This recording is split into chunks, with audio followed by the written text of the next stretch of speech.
Kutawwan addunyaa irraa hordoftan marattu nageenya keenya isin qaqqabu daawwattoota Oromiyaa Miidiyaa Neetwoork Ashamaa akkam jirtu oduuwwan sa'aatii kana qabannee dhiyaannee jirra. Oduuwwan sa'aatii kanaan Abrahaam Biruutu isinitti hima. Magaalaan Buraayyuu tasgabbii keessa akka jirtu poolisiin magaalichaa hime. Ajjechaa Komaander Salamoon Taaddasaa keessaa warra harka qaban jedhamanii shakkaman poolisiin to'achaa akka jiru dhageenye jirra. Gargaaraa Inspektara Koodee Bitima magaalaa Buraayyuutti hoogganaa qajeelcha poolisii ganda 03ti. Gandi kun ganda magaalichaa Komaander Salamoon keessatti ajjeefamani. Haala magaalaan Buraayyuu keessa jirtu ilaalchisee Inspektar Koodee Bitimaa dubbisnee jirra. Yaadi isaanii kun. Abrahaam Birruu naan jedhu Oromiyaa Miidiyaa Neetwoork irraa si bilbilee. Maqaa fi gahee kee natti miti achi mari'a. Gargaaraa Inspektara Koodee Bitimaa jedhama. Hoogganaa poolisii waajjira poolisii aanaa Sadaffaa. Kafarsa Buraayyuu jedhamu yookiin immoo mana qopheessaa bira. Tole galatoomii naannoo ati hooggantu kanatti ajjeefamanii komaandarichi. Naannoo sanatti gochi kun kan raawwate.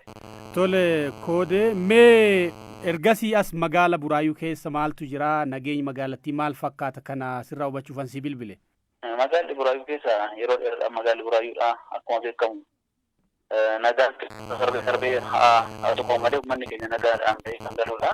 Akkasumas immoo hawaasni keenyaaf kan nagaa jaallattoonni keenyaa fi uummanni keenya ammallee yaadicha kana kan hin fudhannee fi yaada kana gochaa kanallee kan balaaleffataa jiru hawaasa keenya waan ta'eef kanaaf uummanni keenya ammas nagaan bahee kan sochiisaa hojiisaa kamiinuu hojjetaa kan jiru hawaasni keenya. Kanaaf magaala keessa nageenyaaf tasgabbiin jira jedhanii ibsuu dandeenya. Dhibbaa dhibbatti. Nagaa hawaasni keenya bahee hojjetatee hundumtuu daldallatee galaa hoteelli suuqeen hundumtuu galaa. Nagaa booristoonni immoo isaan yeroo ammaatiif karaa miidiyaa adda addaatiin Facebook tajaajila maannoo sooshaal miidiyaa kanaanis hawaasa keenya gooluudha malee waan tokko rakkoon hin jiru yeroo ammaa kana keessatti. Tole namoonni komaandaricha ajjeesan seeraaf akka dhiyaatan hojii maaliitu hojjetamaa jira naannoo ati hooggantuttis magaala keessatti si odeeffannoo qaban? Warreen gocha badii kana raawwatan kana yeroo ammaa kana keessattis akkaataa hojii keenyaatiin yookiin akkaataa hojii poolisiitiin qorannoo gaggeeffamaa kan jiruu fi yeroo ammaa kana haalonni caasaa isaaniitiin wal qabatee jiru waan duukaa bu'aa jirrudha. Dhiyoo keessattis hawaasa keenyaafis haa ta'u uummataafis kan gabaasumsa.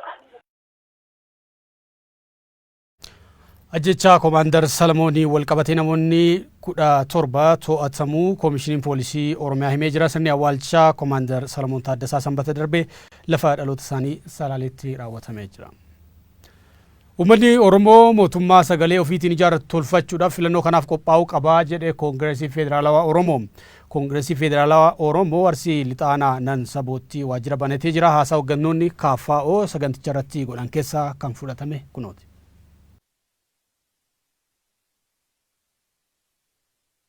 Filannoo bara 2012 sababa godhachuudhaan aanaa keenya keessatti waajjira isaa banachuuf qophii isaa xumuree jira.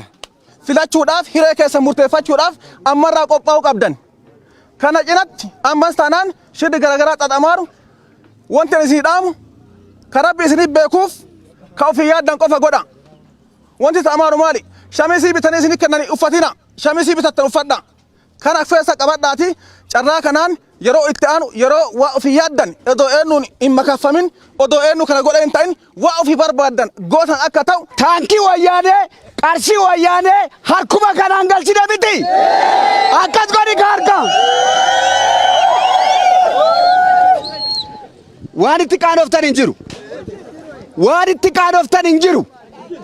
Lafa keessan irratti, qe'ee keessan irratti, biyya keessan irratti qabsaa'uun mirga uumamaati. Qeerroowwan haaraan, qeerroowwan humna qaban, qeerroowwan beekumsa qaban, qeerroowwan siyaasa xinxaalan addunyaa irratti kan beekan itti makamanii gata caala jabaata malee wanti isa dadhabsiisu tokko illee hin jiru abadan. Uummanni magaalaa Amboo fi naannawaa ishee akkasumas aanaalee godina Shawaa Lixaa keessaa walitti babba'an deeggarsa ministeera muummee Abiy Ahmediif qaban hiriiraan ibsan. Hiriira kanarratti dhaadannoowwan deeggarsaa garaagaraas dhagahamanii jiran. Bulchiinsa magaalota Baatuu fi Adaamaattis jiraattonni magaalotaa fi hawaasi naannawa magaalota kanneenii walitti dhufuudhaan hiriira deeggarsaa ministeera muummee Abiy Ahmediif qaban bahuu isaanii kan gabaase biiroo dhimmoota koominikeeshinii Oromiyaati. Oduu keenya kan golamnuun Ameerikaa filannoo ilaalchiseeti pirezidantummaa Ameerikaatiif paartii Dimookiraatotaa irraa dorgomuuf qophiitti kan jiran Bernie Sanders yaada Raashiyaan duula filannoo irratti isaan deeggaruuf jetti jedhu akka hin fudhanne beeksisan. Sanders haasawa Ameerikaa kutaa biyya Kaalifoorniyaatti godhaniin pirezidantiin Raashiyaa Vladimir Putin dhimma Ameerikaa keessaa harka galfachuu dhaabuu qabu jedhanii jiru. Guyyoo Waariyoo gabaasa BBC fi Washington Post irraa argate akka ta'an sinima.